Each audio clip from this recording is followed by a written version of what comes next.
78 سال تک ساری تباہی کی صورتیں ہونے کے باوجود اس ملک کو صرف اللہ نے باقی رکھا، اور آگے بھی ایسا نظر آتا ہے کہ اللہ تعالیٰ نے اس ملک کو بچانا ہے اور اس ملک سے کوئی بڑا کام اللہ نے لینا ہے۔ امت مسلمہ کا، عالم اسلام کا ایک بڑا کام اللہ نے اس ملک سے لینا ہے، تو ہمیں یقیناً اس پر شکر ادا کرنا چاہیے۔ اور اس شکر کی صورت کیا ہے؟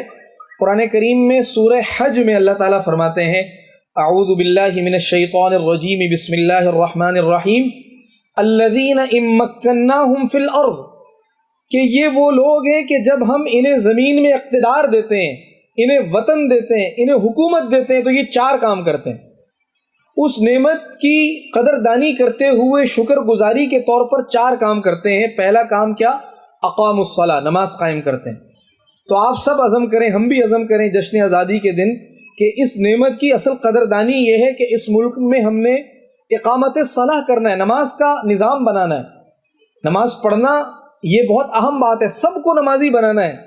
جتنے مرد ہوں وہ مساجد میں نماز پڑھیں، مستورات گھروں میں نماز پڑھیں، شروع سے پہلے دن سے بچوں کی نماز کی تربیت ہو، گھروں میں نماز کا ماحول ہو، یہ پہلا شکر۔ اور دوسرا کیا شکر؟ وآتوا الزکاۃ، زکوٰۃ کا نظام قائم کریں، زکوٰۃ دینے والے ہوں، زکوٰۃ کو صحیح طور پر آگے خرچ کیا جائے، صحیح مستحقین تک زکوٰۃ پہنچائی جائے۔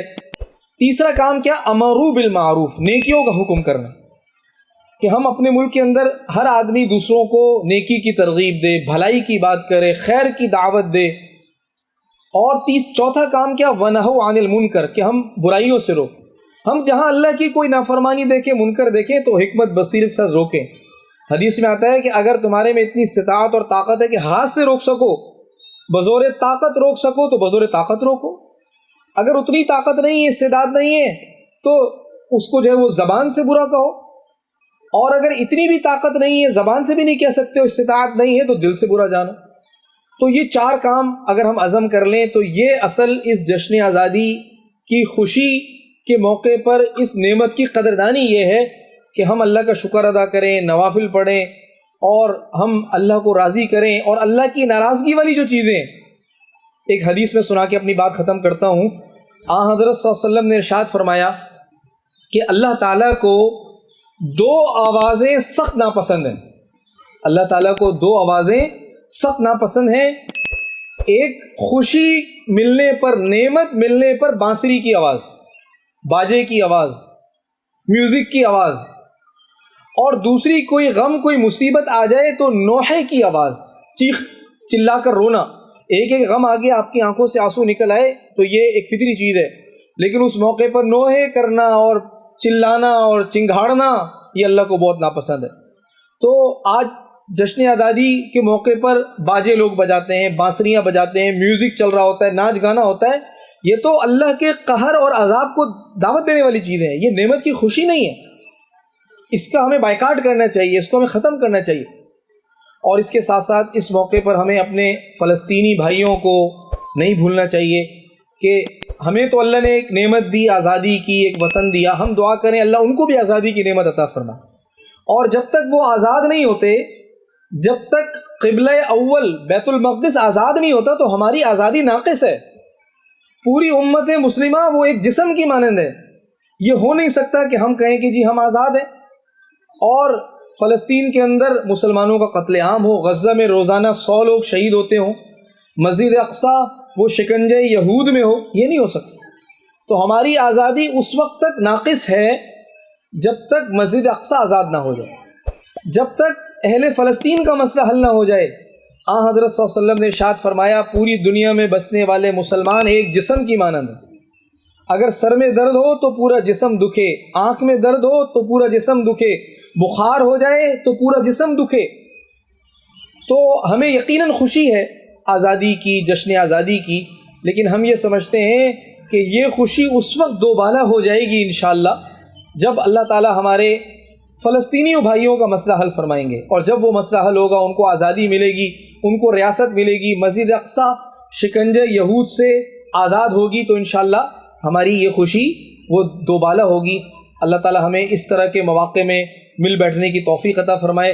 اور اتنی گرمی بھی ہو گئی، دھوپ بھی ہو گئی، ماشاءاللہ آپ سب لوگ استقامت کے ساتھ بیٹھے ہوئے ہیں، اللہ تعالیٰ آپ کے بیٹھنے کو انتہائی قبول فرما لیں اور آپ کے بہتر مستقبل کا اور دنیا اور آخرت میں کامیابی کا اسے ذریعہ بنائیں۔ انشاءاللہ بھی دعا ہو جائے گی، اور دعا کے بعد پھر جو حضرات واپس جانا چاہیں واپس بھی جا سکتے ہیں۔ البتہ جو ہمارا ایک دوسرا لان ہے اس میں کچھ فزیکل ایکٹیویٹیز ہیں، تو ہماری خواہش یہ ہوگی کہ جتنے بھی بچے آئے ہیں وہ اس میں ضرور شریک ہوں، گھنٹہ ڈیڑھ گھنٹہ مزید لگا لیں اور ریفریشمنٹ بھی لے لیں، اور پھر اس کے بعد یہاں سے چلے جائیں۔ میں یہ بھی بتاتا چلوں کہ یہ جو جگہ ہے، جس جگہ ہم کھڑے ہوئے ہیں، یہ خدیجہ الکبریٰ ویلفیئر ٹرسٹ کا جو ادارہ ہے دار خدیجہ۔